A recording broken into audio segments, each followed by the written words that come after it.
Saya Tifal Solesa melanjutkan Kompas Petang, Saudara. Usai dipanggil Presiden Prabowo Subianto, pengusaha Tommy Winata menilai pembentukan entitas Badan Pengelola Investasi atau BPI Danantara bagus untuk membangun ekonomi.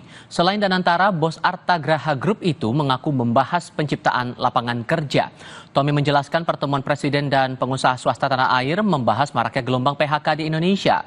Salah satu kesepakatan dari hasil pertemuan itu, yakni pengusaha harus fokus menciptakan lapangan kerja baru sekaligus membantu eksistensi Danantara. Pokoknya ada penciptaan lapangan pekerjaan, juga supaya masyarakat lebih baik, hidupnya lebih makmur. Di bidang apa? Dan segala macam. Ini merespon soal maraknya PHK ya Pak? PHK ya Pak? Ya, itu kerjanya kita masuknya supaya ke depan PHK selesai. Ada disinggung soal Danantara nggak Pak tadi? Tadi kan soalnya berbicara Danantara harus hebat, ya, maju. Ya. Thank you. Setali tiga uang, sederet pengusaha yang hadir menyepakati ide-ide pemerintah terkait pengelolaan aset ala Danantara. Ketua Umum Kamar Dagang dan Industri Anindya Bakri memastikan dunia usaha turut mendukung program pemerintah untuk mengelola investasi dengan baik. Kadin, saya sebagai Ketua Umum datang bersama teman-teman dunia usaha untuk berpikir bagaimana kita satu bisa mendukung program pemerintah untuk bisa mendapat pertumbuhan yang 8%, lalu juga menentaskan kemiskinan. Nah, tadi bicara banyak juga mengenai program-program Danantara. Tadi ada Pak Erick Thohir, ada Pak Menteri Rosan di sana juga bicara, dan juga tadi di situ ada tamu pembicara luar negeri yang mungkin teman-teman bisa cek.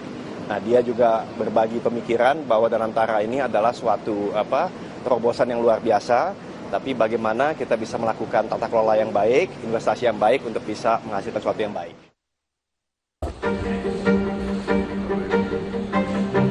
Hari Jumat siang, Istana Negara disambangi wajah-wajah pengusaha besar tanah air. Mulai dari sosok Haji Isam, bos Adaro Energi Boy Thohir, bos Salim Group Antoni Salim, hingga pendiri Agung Sedayu, Sugianto Kusuma alias Aguan. Presiden mengaku mengumpulkan pengusaha swasta untuk memberikan pandangan terkait pengelolaan aset dan investasi. Selain itu, Presiden Prabowo juga menggelar karpet merah untuk pengusaha asal Amerika Serikat, Ray Dalio, agar berperan dalam investasi dan ekonomi Indonesia. Saya banyak diskusi sama beliau dan beliau banyak mengamati perkembangan kita, Indonesia, dan beliau banyak memberi saya masukan. I measure the potential and the strengths of countries by statistics that I have used to project their next 10 years growth rates. But there are a number of ingredients that show that Indonesia is at one of those takeoff points, that it has potential. Mengenai keterlibatan para konglomerat di program-program strategis pemerintah, Presiden Direktur Adaro Energi Boy Thohir menyebut pengusaha akan mendukung sesuai dengan sektornya masing-masing, mulai dari makan bergizi gratis hingga BPI Danantara. Sementara, kepastian soal komitmen investasi diamini pendiri Agung Sedayu Group Sugianto Kusuma. Ia bilang bakal berinvestasi pada program pemerintah tanpa merinci programnya. Bapak mengutarakan program-program Danantara, makan gizi gratis, perumahan, terus ya kita semua para pengusaha dan Kadin semua ya mensupport karena memang itu bagus sekali untuk Indonesia lah gitu. Jadi ini spesifiknya ke program prioritas pemerintah juga Pak Aguan? Betul. Ada salah satunya soal PSN atau Bukan. MBG atau Danantara Pak? Banyak dibahas. Tapi dua itu termasuk yang investasi ya Pak? Pelibatan para Taipan di sejumlah program Quick Win Presiden dinilai sebagai bentuk keterbukaan Presiden ke publik. Meski begitu, transparansi dan akuntabilitas soal anggaran dan eksekusinya harus jadi acuan pemerintah demi menjaga kepercayaan publik. Satu transparansi dan satu akuntabilitas. Rakyat hanya menilai itu saja. Program MBG misalnya makan bergizi gratis, memang di awal agak terengah-engah ya.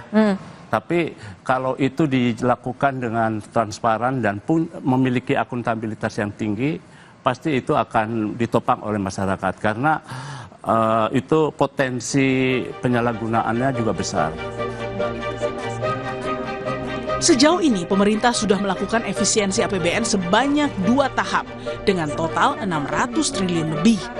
Penghematan besar-besaran ini ditempuh untuk mendanai sejumlah program andalan pemerintahan Prabowo, mulai dari makan bergizi gratis, perumahan, hingga Danantara. Tim Liputan, Kompas TV.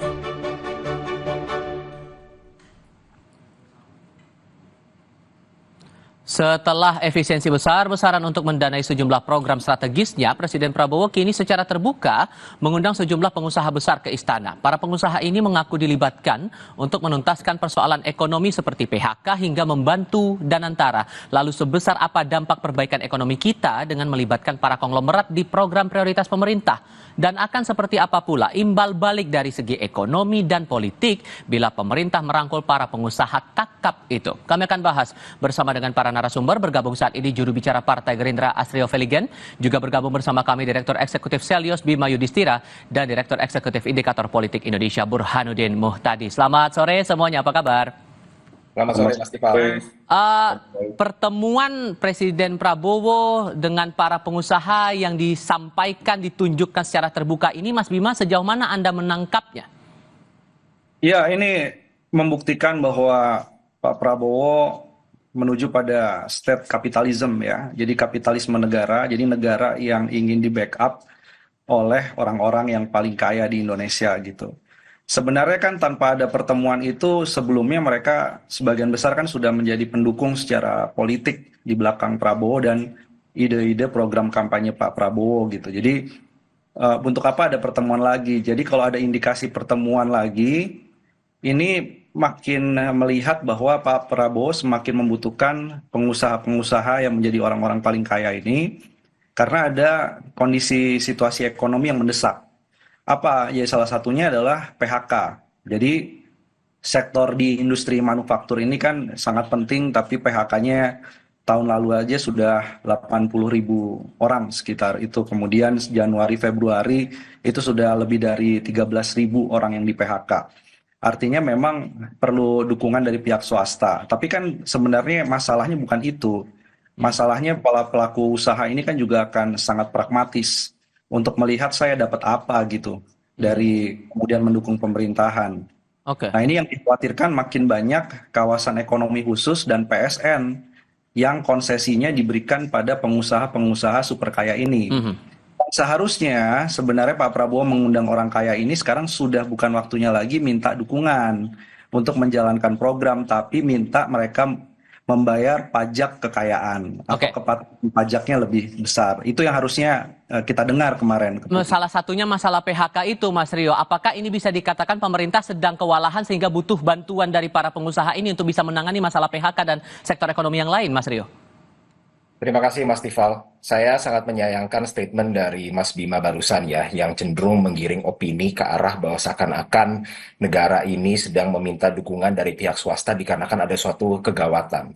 Yang harus kita pahami pertama Mas Tifal, sektor swasta itu adalah merupakan bagian vital daripada roda perekonomian dan pertumbuhan bangsa ini. Kita bisa lihat indikasi dari mana Mas. Lebih dari 70% pendapatan negara ini berasal dari pajak. Kalau kita bedah, komponen pajak tertinggi sumber pendapatan negara itu adalah di PPH, baik itu PPH badan maupun PPH 21. Dan di mana mayoritas kita tahu sendiri bahwa roda penggerak daripada PPH ini merupakan perusahaan-perusahaan swasta.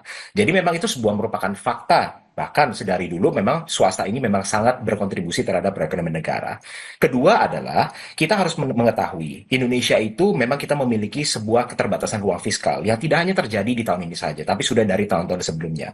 Nah, Presiden Prabowo seringkali mengatakan bahwa salah satu cara untuk mempercepat pertumbuhan ekonomi Indonesia adalah dengan melibatkan pihak swasta dengan sebuah konsep yang dinamakan sebagai PPP atau Private Public Partnership. Kenapa? Ini bagaimana caranya kita bisa mengajak pihak swasta untuk dapat bahu-membahu membawa roda perekonomian. Kalau tadi Mas Bima mengatakan bahwa swasta pasti ada agenda di baliknya. Namanya swasta, Mas, pasti ingin mencari untung. Dan mencari untung itulah suatu hal yang sah-sah saja. Selama ketika mencari untung, mereka juga melakukan kewajiban-kewajibannya, seperti membayar pajak, seperti membuka lapangan pekerjaan, dan seterusnya. Jadi pertemuan kemarin merupakan bagian di mana Presiden ingin memberikan update-update kepada pihak swasta, bagian dari komunikasi yang terjalin dengan baik, agar tadi, Mas, public-private partnership dapat terjalin dengan baik. Tapi kalau melihat pertemuan saat itu, Mas Burhan, Anda menangkapnya hal yang lazim dilakukan, dan kalau berkaca dari pengalaman Presiden sebelumnya, pertemuan antara Presiden dengan pengusaha secara terbuka ditunjukkan ke publik ini hal yang wajar? Zaman Pak Jokowi beberapa kali pertemuan digelar secara terbuka antara Presiden Jokowi dengan pengusaha kelas kakap ya, atau konglomerat ya. Jadi saya ingin mencari titik tengah antara Mas Rio dengan Mas Bima. Satu sisi betul yang dibilang Mas Rio, bahwa untuk mengejar target pertumbuhan yang sangat tinggi, untuk tidak mengatakan sangat ambisius itu ya, 8%, mau tidak mau peran swasta harus ditingkatkan. Dan kita tahu kita punya keterbatasan fiskal. Tapi di sisi lain yang diingatkan oleh Mas Bima juga ada benarnya. Karena di mana-mana swasta tentu ingin mendapatkan return. Suatu hal yang wajar, tetapi asalkan transparan dan tidak merugikan kepentingan publik secara umum, itulah tugas kita bersama. Jadi pemerintah harus transparansi dan akuntabilitas. Di saat, di saat ekonomi kita sedang mendapatkan banyak tantangan, bukan hanya dari sisi domestik, tapi juga secara global. Jadi data terakhir survei indikator misalnya menunjukkan tren inflasi sangat rendah, bahkan ada indikasi deflasi. Tetapi ketika ditanya masyarakat apa yang dianggap mendesak untuk diatasi, sebagian besar mengatakan harga kebutuhan pokok yang melonjak. Padahal datanya inflasi itu rendah gitu. Jadi menurut saya ini ada problem daya beli yang merosot, PHK di mana-mana. Nah, pada titik itu melibatkan semua kalangan untuk terlibat penting, tetapi lagi-lagi jangan ada udang di balik batu. Oke. Tentu akan ada umpan balik di sini, di balik permintaan bantuan dari pemerintah kepada pengusaha untuk ikut serta dalam program-program pemerintahan, Mas Bima. Apa bentuk insentif, kompensasi, dan bantuan lain yang kiranya bakal dilakukan atau dikucurkan? Serta apa efeknya kemudian, kalau kemudian ada pengusaha yang dilibatkan dalam program ini? Ya, kita jangan gagal memisahkan mana yang disebut sebagai private sector swasta dengan oligark gitu ya. Jadi 97% ekonomi itu disusun oleh UMKM, serapan tenaga kerjanya.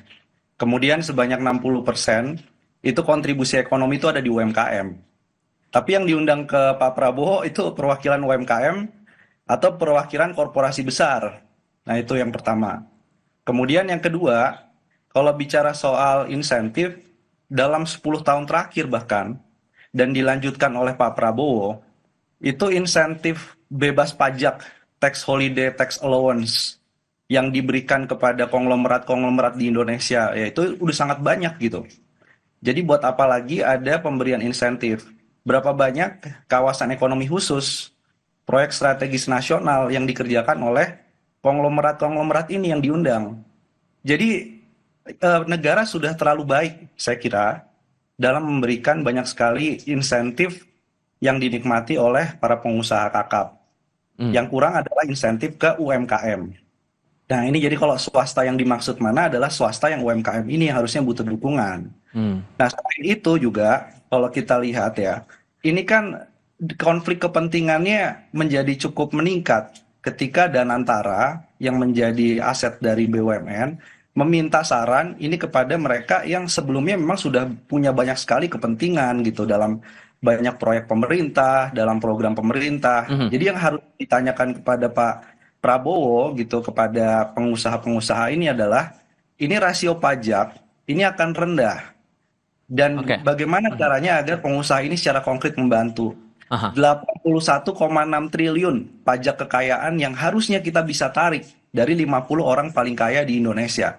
Dan itu hanya 2% dari total asetnya. Dari itu, uang sorry. langsung cash. Ya. Sorry, saya potong dulu. Saya kasih ke Mas Asrio. Masalah UMKM yang perlu dilibatkan, masalah dugaan konflik kepentingan, gimana menjawab itu, Mas Rio? Iya, pertama merupakan sebuah kekeliruan besar, Mas Tifal, apabila dikatakan bahwa pemerintah tidak memberikan insentif kepada UMKM. Justru garda terdepan dari insentif-insentif dari pemerintah itu justru diberikan kepada UMKM. Sebagai contohnya apa? Kepada semua usaha-usaha yang omsetnya di bawah 4,8 miliar, maka hanya diwajibkan untuk membayar pajak total 0,5% dari total omset, bukan dari keuntungan. Dan bahkan untuk usaha-usaha yang berada penghasilannya di bawah 500 juta itu dibebaskan daripada pembayaran pajak alias membayar pajak nol. Ini dikombinasikan dengan berbagai insentif-insentif pemerintah yang memang ditujukan kepada masyarakat yang paling rentan. Kalau kita lihat bantuan-bantuan sosial yang diberikan kepada masyarakat, itu tujuannya adalah sebagai bumper, sebagai buffer untuk kalangan-kalangan yang paling rentan, di mana pemerintah itu berpihak kepada masyarakat. Yang kedua adalah kalau kita berbicara tax ratio, ini justru persis sekali apa yang sedang dilakukan oleh pemerintah. Kalau kita sadari, dalam 2 bulan terakhir ini kita baru melaunching apa yang disebut sebagai Cortex. Sistem Cortex ini kan merupakan bagian dari digitalisasi, di mana tujuan utamanya, ujung-ujungnya adalah seperti yang tadi disebutkan, adalah bagaimana caranya kita bisa meningkatkan tax ratio kita yang memang hari ini harus diakui masih cukup relatif rendah. Dan ini merupakan bagian daripada program-program pemerintah. Yang ketiga adalah kita harus mengetahui bahwa Danantara ini tujuan daripada mengundang para para pengusaha-pengusaha dari sektor swasta juga adalah memberikan pemahaman, bukan hanya terkait Danantara, tapi terkait berbagai kebijakan ekonomi yang dilakukan oleh pemerintah. Ada devisa hasil ekspor, ada pembentukan bank emas, dan sebagainya. Kenapa ini penting, Mas? Karena kalau kita berbicara, contoh misalnya Danantara.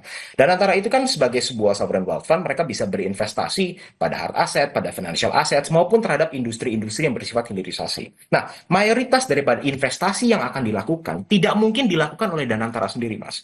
Pasti investasi ini akan dilakukan secara bersama-sama atau yang disebut sebagai joint investment. Joint investment ini bisa dengan private sector, baik dari swasta nasional maupun swasta internasional. Jadi ini merupakan bagian daripada komunikasi Presiden Prabowo melalui pemerintahannya melakukan konsolidasi terhadap semua elemen-elemen swasta agar dapat bahu-membahu dalam membangun bangsa ini. Tapi untuk dari segi politik, apakah juga kemudian ada imbal balik atau plus minus yang mungkin akan dirasakan kalau ada pertemuan antara Presiden dan juga para pengusaha ini, Mas Burhan? Tapi jawabnya nanti di segmen berikutnya, kita jeda sebentar. Kami segera kembali.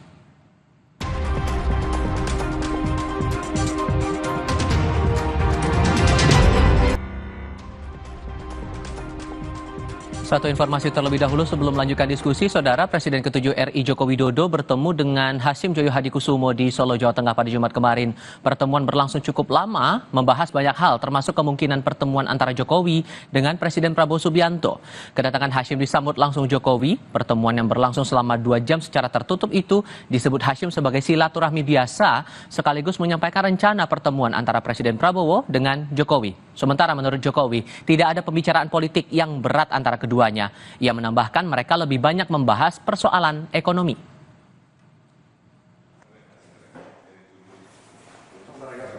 Saya diundang Pak Jokowi, kita tukar banyak pikiran, ya, kita ada banyak hal-hal yang menyangkut negara, ya, dan bangsa. Terus saya dapat banyak nasihat-nasihat juga, dan saya kira nasihat yang sangat berharga. Kondisi situasi ekonomi yang perlu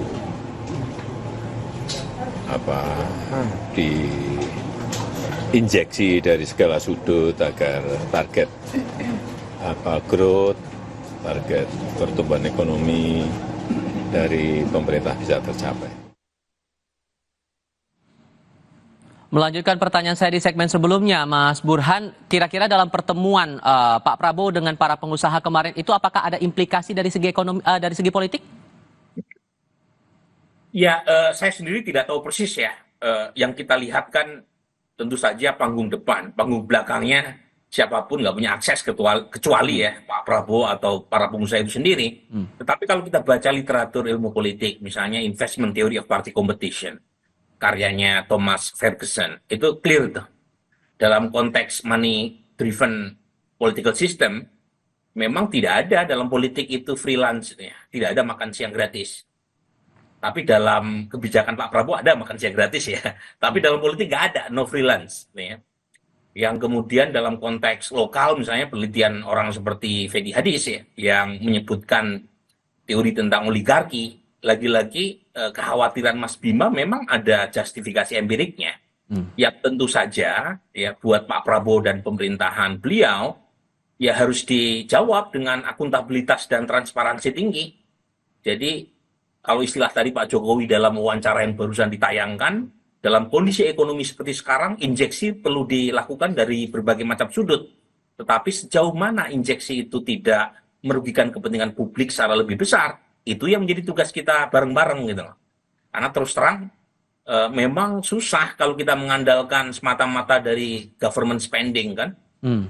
Kita, Mas Tifal, itu government spending hanya 16% dari total GDP.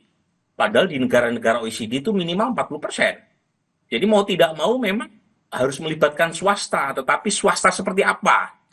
Yang betul-betul meminimalisir konflik of interest, meminimalisir udang di balik batu, itu yang menjadi tugas kita bareng-bareng untuk mengawasi implikasi dari pertemuan Pak Prabowo dengan para konglomerat ini. Tadi sempat saya sela penjelasan Mas Bima soal implikasi itu. Kira-kira apalagi yang mungkin perlu jadi perhatian, yang perlu diperhatikan betul dalam pertemuan ini? Ya, jadi saya menyambung sedikit dari yang Mas Burhan sampaikan ya. Awalnya kan Mas Burhan bilang ini bukan hal yang baru. Presiden sebelumnya juga melakukan pertemuan. Nah, target ekonominya aja di presiden sebelumnya itu nggak tercapai gitu. Dengan cara apa? Manggil konglomerat. Ini sekarang di era Prabowo mau dicoba dengan cara yang sama. Menargetkan pertumbuhan ekonomi yang tinggi, caranya sama. Padahal sebagian konglomerat yang dipanggil itu kan industrinya adalah ekstraktif. Industri-industri yang hanya bergantung pada naik turunnya harga komoditas internasional. Jadi artinya kalau Pak Prabowo masih bertumpu pada pengusaha-pengusaha yang dominan di sektor ekstraktif, apa yang banyak bisa kita harapkan? Makanya keluar Danantara membiayai hilirisasi batu bara. Sejak kapan hilirisasi gas batu bara itu untuk menggantikan LPG itu adalah bisnis yang menguntungkan? Nggak ada. Itu totally expensive, sangat mahal. Karena apa? Karena bisikannya adalah bisikan masih berkutat pada sumber daya alam yang diekstraksi. Nah, kan harusnya diundang kan ini pengusaha-pengusaha ya, kalau internasional undang yang bisa lompat ke teknologi ya, yang inovasinya lebih kuat. Jadi ini yang diundang adalah old money atau setengah dari old money yang bisnisnya nggak membuat Indonesia mengalami pertumbuhan signifikan.